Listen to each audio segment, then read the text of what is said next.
Mind sciences, or the study of human behavior in relation to the mind, is the newest of all the arts. It's less than 100 years old.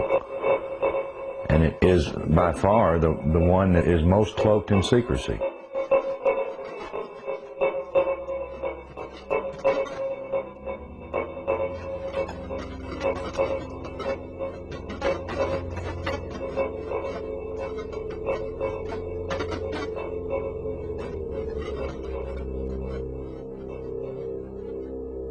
The origins of psychological warfare were in Nazi Germany, and in the Nazi ideology they had something that was called Weltanschauungskrieg, which means worldview warfare. The idea for them was imposing the Nazi worldview on the countries that they had occupied. The Americans picked up this idea, created an American version of it, and called that psychological warfare.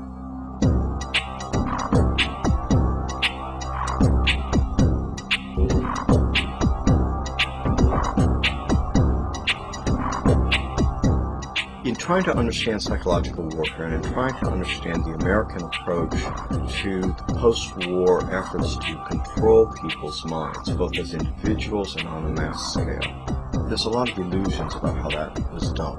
Were Nazis involved in that process? Yes, they were. Project Paperclip was a United States government-sanctioned CIA operation for the importation of Nazi and fascist scientists into the United States.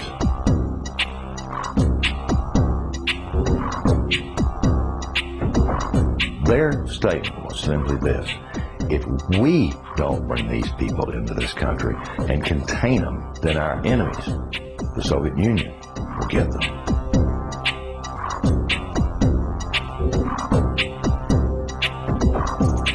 The first wave was to bring these scientists. There was 700-odd propulsion scientists, and then there were some 600 and some odd mind sciences people that they brought in. The CIA was given the responsibility of actually placing the individuals out of Project Paperclip into the military-industrial complex, including our colleges and universities.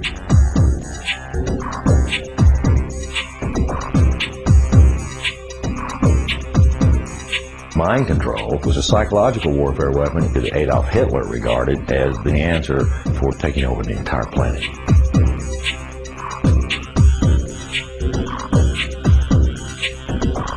The name for the mind control research in this country was MK-Ultra. MK-Ultra was one program of a series of programs that came out of the CIA to experiment with different types of mind control, using drugs, using electroshock, using insulin shock, and other techniques.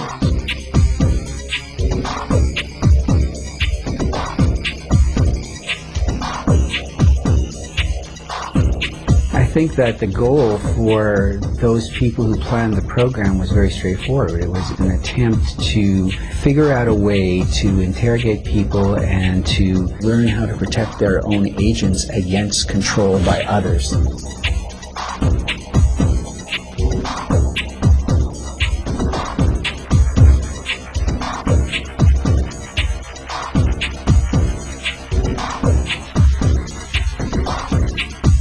If you put someone in a position of being disabled by not feeding them or not allowing them to sleep or overwhelming them with sound, if you use massive shock treatment and you give people massive doses of drugs such as PCP or mescaline or amphetamines or LSD, and if you put them in periods of darkness where they can't predict from one minute to another what is going to happen next, so they're always dreading, there's no consistency to sort of what's going to happen, anybody can be put in a position of being open to brainwashing.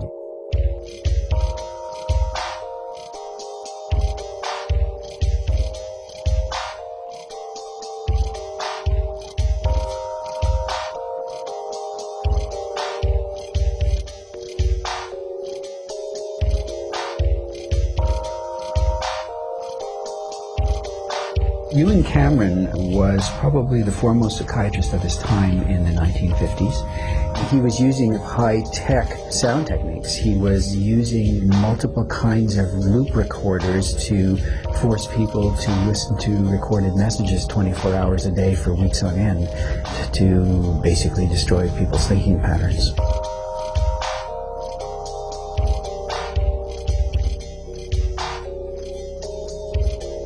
He injected the lysergic acid into the vein, and he patted me on the shoulder and said, "Now there, lassie, we'll see you later."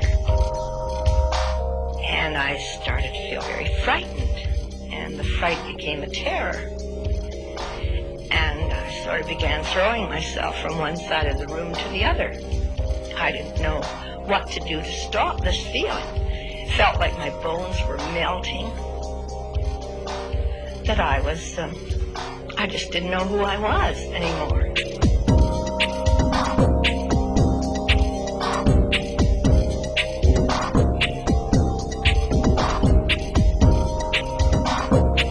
This is not just break-ins of people's homes. It's not just invasions of privacy by illegal wiretapping. This is an invasion of a person's mind. And that is about as profound an injury, except for loss of life, that the government can impose.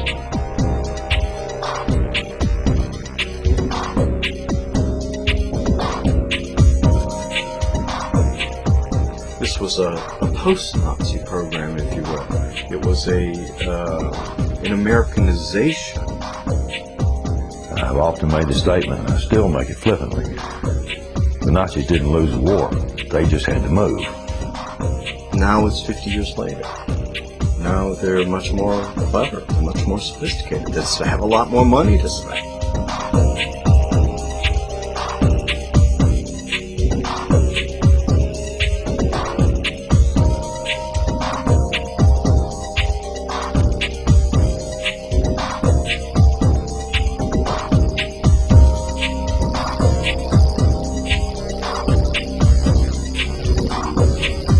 His motor coordination was disrupted because of the compound's effect.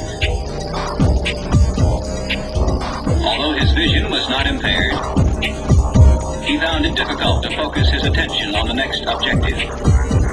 His physical actions were noticeably slower. He felt compelled to disobey his instructions. Did Sergeant Ditches give you any instructions about what you were supposed to do tomorrow? Tomorrow? What, is today Thursday? Today's Thursday. Today's Thursday. Well... Wars are not won on the battlefield. They're won in the minds of the people.